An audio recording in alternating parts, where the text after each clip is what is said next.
Good evening, my lovelies, and welcome. I'm Lady McCreepster.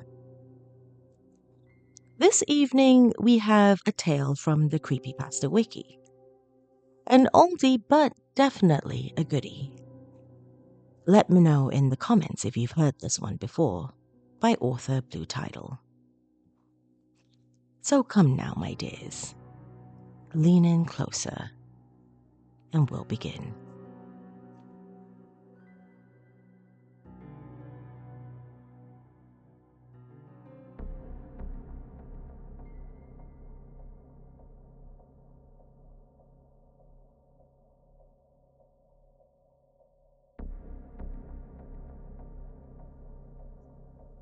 About 5 years ago, I lived downtown in a major city in the US.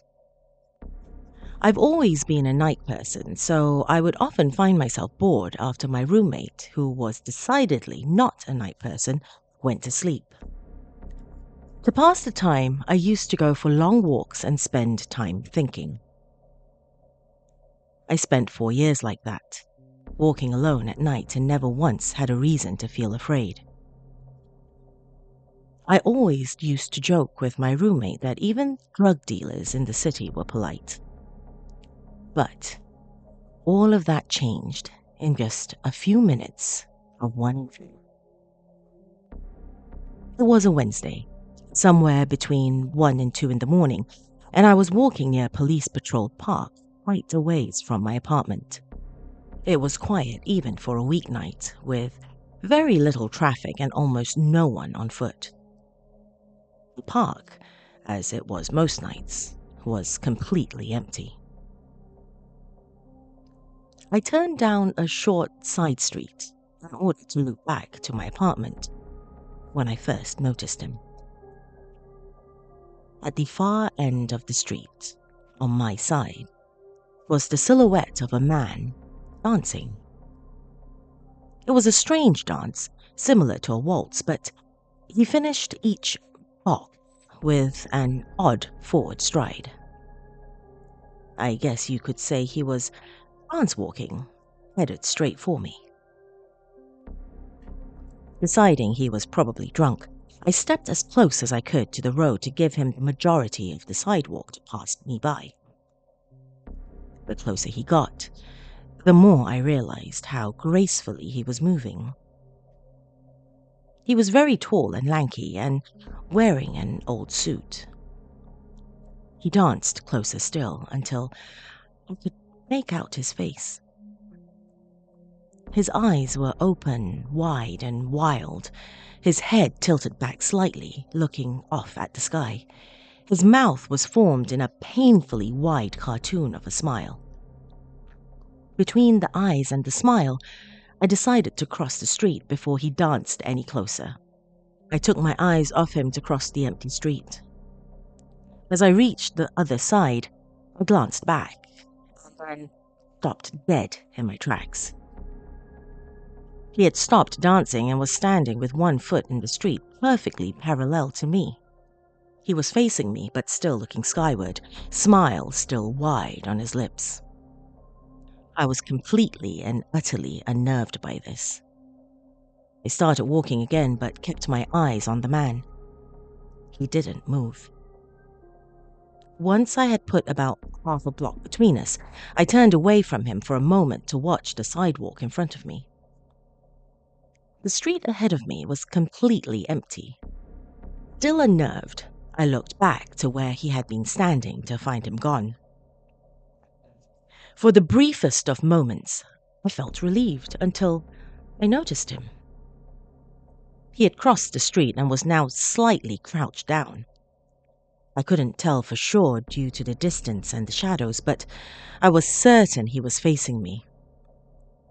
I had looked away from him for no more than 10 seconds, so it was clear that he had moved fast. I was so shocked that I stood there for some time staring at him.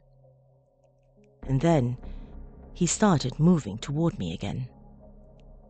He took giant, exaggerated, tiptoed steps, as if he were a cartoon character sneaking up on someone, except he was moving very, very quickly. I'd like to say at this point I ran away or pulled out my pepper spray or my cell phone or anything at all, but I didn't. I just stood there, completely frozen, as the smiling man crept toward me. And then he stopped again, about a car length away from me, still smiling his smile, still looking to the sky. When I finally found my voice, I blurted out the first thing that came to mind. What I meant to ask was, "What do you want?" in an angry, commanding tone.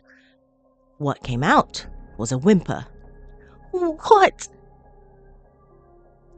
Regardless of whether or not humans can smell fear, they can certainly hear it. I heard it in my own voice, and that only made me more afraid. But he didn't react to it at all. He just stood there, smiling. And then, after what felt like forever, he turned around, very slowly, and started dance walking away. Just like that.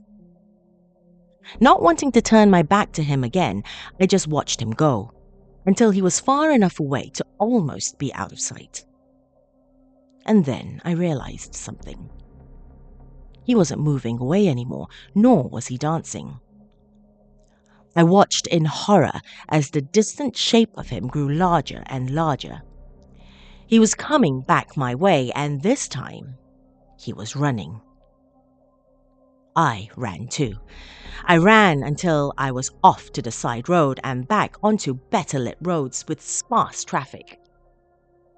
Looking behind me then, he was nowhere to be found. The rest of the way home, I kept glancing over my shoulder, always expecting to see his stupid smile, but he was never there. I lived in that city for 6 months after that night, and I never went out for another walk. There was something about his face that always haunted me. He didn't look drunk, he didn't look high. He looked completely and utterly insane. And that's a very, very scary thing to see.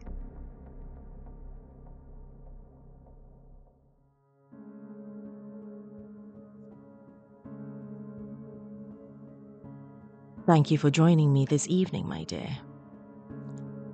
And before we go, as usual, I'd like to thank my dark family on Patreon for always supporting me.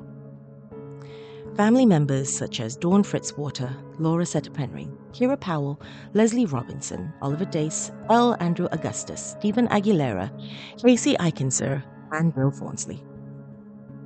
If you too would like to learn how to support this channel and podcast, go to patreon.com/LadyMcCreepster for more information. If you'd like to follow me on social media, I am Lady McCreepster on Instagram, Facebook, and now also on TikTok. Unfortunately, my dears, that is all the time we have this evening. Till next time, sweet dreams.